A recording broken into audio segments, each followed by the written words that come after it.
he's actually been pretty good this season, so all this panic, I don't necessarily think now is the time to do that.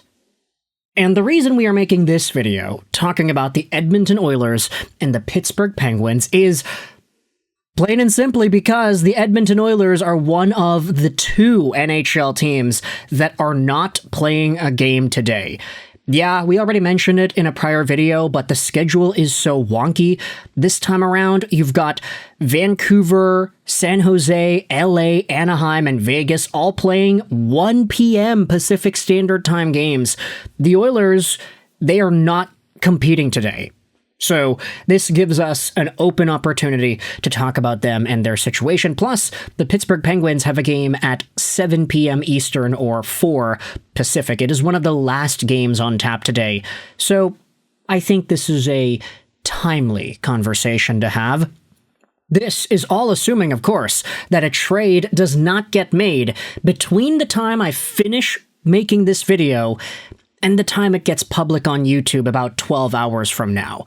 If there's a trade sometime in the AM between this video's finish time and its public time, then hey, I apologize. But today, what I wanted to do was talk about the Edmonton Oilers, and a very particular name that has been tossed out there as one of the prime trade candidates for this team in net. We already alluded to Pittsburgh yesterday in the Artie Party Artur Shelov's conversation, but today we are diving into Tristan Jarry, a guy whose name has been filled with such a high level of variance the past little while. Oh, he's good. Oh, he's bad. Oh, he has this reputation for not being good. Oh, he has had better days. It's really wishy-washy depending on who you ask, but let's let the numbers do the talking here, because it was already revealed by Kevin Weeks on Twitter earlier this week. He's told that 2-time NHL All-Star and Penguins goaltender Tristan Jarry is among the goalies drawing significant interest as a potential option for the Oilers. Keep in mind, he played in Edmonton with the Oil Kings. This was from November 26th, so 2 days ago. NHL Rumor Report went out there and said, hey, I believe there was a rumor about this last summer. Edmonton would have to ship out some salary to make it work, but there have been rumors this week that Pittsburgh is willing to listen on their goaltending. Now here's the thing, Tristan Jarry, while it's true that maybe he didn't really have the best few years the past little while, he has been really solid this year. Never mind the .893 save percentage he had last season. This season, he's at a .914. This is technically the best statistical year that Tristan Jarry has had as a member of the Penguins since 2021-2022, where he had performed up to a .919 save percentage level in 58 games. Not to mention a .921 save percentage in 33 games in 2019-20, essentially winning his spot as the main-time starter and winning out over all the other guys that were rotating around the Penguins' crease. Now, this year, he was hurt, which is why he's only got 8 games played, but in those 8 games, he's got a .914, and you can say that he's only really had maybe 1 or 2 bad games this season. I mean, Tristan Jarry has looked very, very good. The fact that he has that Edmonton connection, he played for the Oil Kings in 2011 all the way to 2015. There's a lot of history there for Jarry. He's from Surrey, BC, Canada, so he is technically from my side of town over here. Not an Alberta boy, but he did play with the Oil Kings. Tristan Jarry's name being linked to Edmonton is very intriguing, and it gets all the more intriguing when you look at some of the other discourse surrounding this name and this trade thought. Take a look at some of the tweets that have been posted about here. The Empty Netters tweeted, hey, the Oilers trading to get Jarry to replace Skinner. And then it's the old Spider-Man meme there. I don't think that's correct. I do think that Jarry is better than Skinner at this point.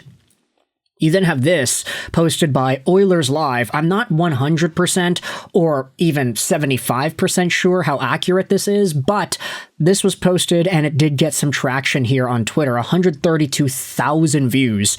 This is what Oilers Live says that he is hearing.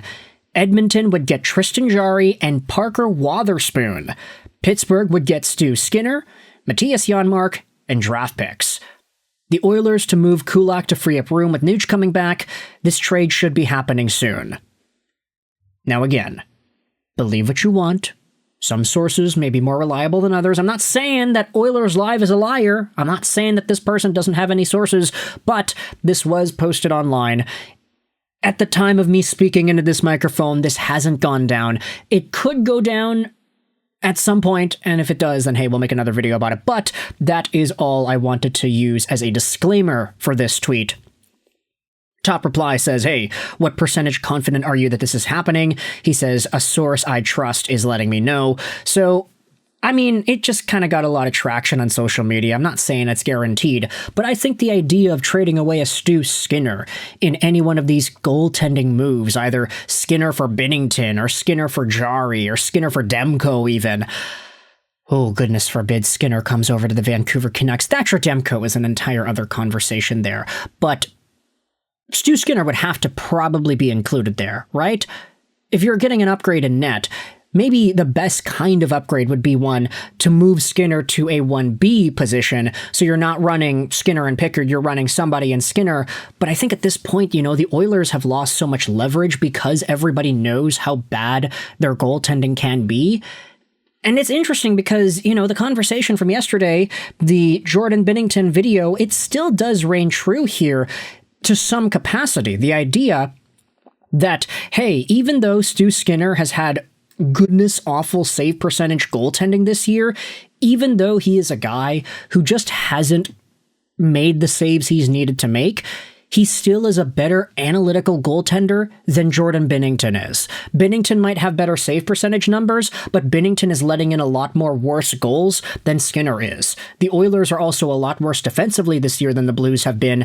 Even though St. Louis is down there in the dumps, the Oilers have been that bad defensively, and Skinner making as few saves as possible isn't that bad when you compare the actual workload to Jordan Binnington. So all's that to say is that because this situation has persisted at Edmonton for so long, you're talking about goaltending year in and year out, it makes a Calvin Pickard trade a lot less easy to facilitate, in my opinion at least. Speaking about opinion, let's go over to the opinions of folks on the Edmonton Oilers subreddit, because this was posted onto the sub earlier yesterday. It is the same post that we had just looked at on Twitter. Kevin Weeks talking about Tristan Jarry potentially going over to Edmonton. If they're getting him because he was an Oil King, I don't know at this point. It's Griffin Reinhart PTSD. If that's why, then Sebastian Cossa would be a better bet to be a franchise goalie. If we were rebuilding, sure, unestablished rookie goalies aren't winning us a cup while the team in front of them craps the bed every night. Which, I actually do understand the logic behind that. Tristan Jarry is an NHL player. He's an NHL starter. He had a bad year last year, but he has started out very well this year. Sebastian Cossa is still an AHL guy. So even though he also was an Oil King and his name has been linked to Edmonton, this Jarry conversation makes a lot more sense. Let's just scroll down and read some of the other comments over here. You know what, 1A, 1B Jarry Skinner is already an upgrade, but man, this guy legit was on waivers last year. Yeah, the backup won't be Skinner. It would probably be Pickard. This ain't worth getting excited about. Is Bowman a deep plant by the NHL to ensure the Oilers never win a cup? Tristan Jarry save percentage over the past 7 seasons. He's literally only had, one absolutely terrible year and a bunch of other meh years, whilst being pretty good this year. So, yeah, I don't know. It's all over the place depending on who you ask. I think Jarry has a lot of work to do to shake off that reputation that he garnered for himself last year. It was really bad last year. So, this hot start, hopefully it continues for him just for reputation's sake at this point. But I want you to let me know your thoughts in the comment section below. How do you feel about the idea of Jarry for Skinner in some sort of an Edmonton-Pittsburgh trade? Do you think it's going to happen? Do you think it's realistic? If it already has happened, then hey, clown on me in the comments all you want. I'll give you permission to do that. Let me know your thoughts in the comment section below. I hope you enjoyed this video. Sign on, and bye.